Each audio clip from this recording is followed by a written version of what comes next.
We're now joined by State Senator Vin Gopal, a Democrat from Monmouth County. He's the Democratic Conference Chair in the Senate and also Chair of the Senate Education Committee. Senator, good to have you with us again. Good to be with you, Steve. As always. Listen, can we talk about this? No, we can. We will. Talk about the state school funding formula, the state dollars that go to local school districts as a key aspect of how schools are paid for along with property taxes. What the heck is the formula? What's wrong with it? And what needs to be done to address it? Because you've had many of your colleagues who came on and were taping today said over 100, maybe 150 school districts lost state funding to their communities, which is going to cause them to raise taxes and or cut back in the schools. Yeah, Steve, I think we need more clarity on this funding formula. The funding formula was put in 2008, and it has not been modernized since then. We've had a lot of changes. Mental health, special education is a big driving factor. In Long Branch, they lost $10 million this year. They lost the most money of anywhere. Last year, they gained $600,000. So that's a $10.6 million swing in 1 year. And they have about 3 weeks to put together a budget on cutting $10 million. This is a district that's almost 70% free and reduced lunch. But what explain? By the way, that's in your district. One of your colleagues on the Republican side of the aisle implied it was somewhat political because the Democrats are in control of both houses of the legislature and the governor's office. But that's your district. You're the chair of the Senate Education Committee. You're a Democrat, a ranking Democrat. And Long Branch lost what? $10 million. And I don't know what colleague said that, but that's absolutely not true. The funding formula. What's the rationale for that? Why would they lose that money? So ratables are coming in. People from New York are buying properties on the waterfront. Right by Pier Village, you got a lot of property tax abatements. You got a lot of people buying second homes. And there's a piece of the funding formula that relies heavily on property valuations. It's not what should be happening. Senator, let me jump back in here. So your district, Long Branch, loses $10 million. They were 600 grand up the year before. One of your Republican colleagues in the Senate, I taped an interview with earlier in the day, said this is somewhat political as decisions are made. If it's political, then why would a ranking Democrat in the Senate like yourself, chair of the Senate Education Committee, lose over $10 million in one of your communities, A, and B, if it's not political, what the heck explains it? Yeah, it's absolutely not political. The formula is heavily dependent on property evaluations, and that's not how you should be funding your school districts. We've had a lot of people move into Long Branch and Asbury Park along the coastline all the way down to Atlantic County, people from New York, people buying second homes. That's increasing the property values of the town, but Long Branch is still 77% free and reduced lunch. So it's hurting the schools when that happens, and that's why we need to revisit the formula, modernize it.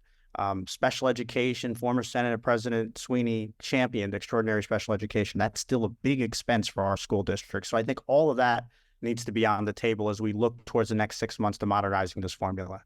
So let me follow up on that. Senator, to the districts like Long Branch and others that have lost millions of dollars, right? But they're planning their budgets.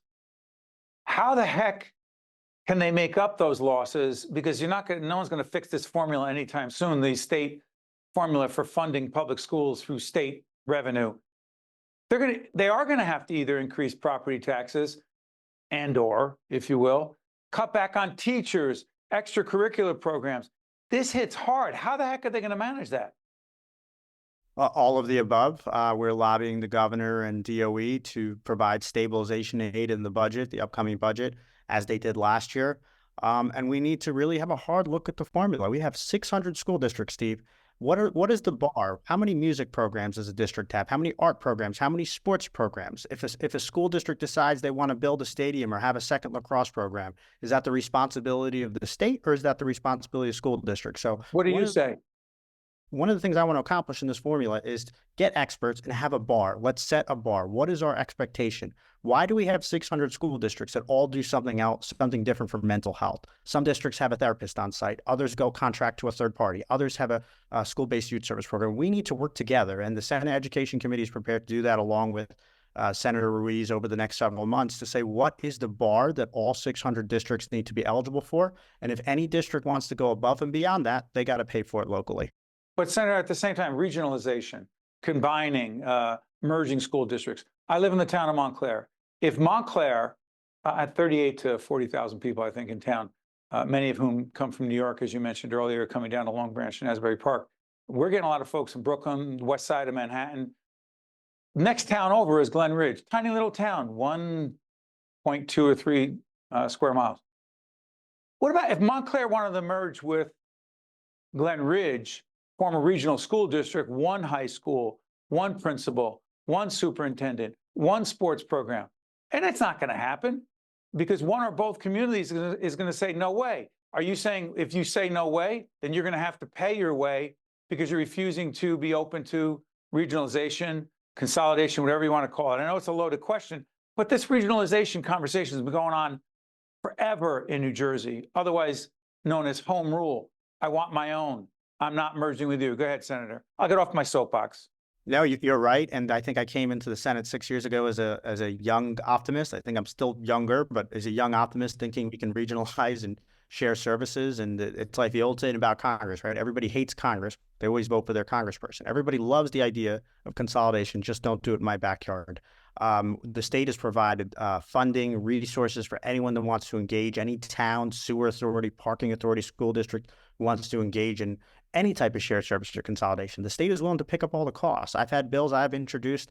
I've had bills that have been signed into law. Like we pushing on this, but it's not easy. Parents get upset. Board of Ed members get upset. I had 2 districts in Monmouth County that I was trying to get them together. And you talk about Montclair, these districts would have added up to maybe 300 kids total. And I had one of the fathers angry at me because the plan would have involved shutting down a school building, which he and his father had gone to, and he wants his son to go to that same school building. I think it's just so unfortunately complicated, but that's why we got to get back to the school funding. But he wants his property taxes lower than they are, or not raised. 100%. And that's why this all has to be part of the school funding formula. How many shared services do you have? That's important. Senator, next time we have you back, I'm going to do this because you understand child care better than most, having children of your own that you have to deal with. We have an initiative called Reimagine Childcare that is expanding to a broader initiative called the First 1,000 Days NJ, which deals with impactful issues dealing with families and children. When you come back next time, let's make sure we talk about that and other issues. Okay, Senator? We'd love to. Thank you so much. Thank you so much for joining us. As always, Senator Vin Gopal will be right back right after this. State of Affairs with Steve Adubato is a production of the Caucus Educational Corporation, celebrating 30 years in public broadcasting.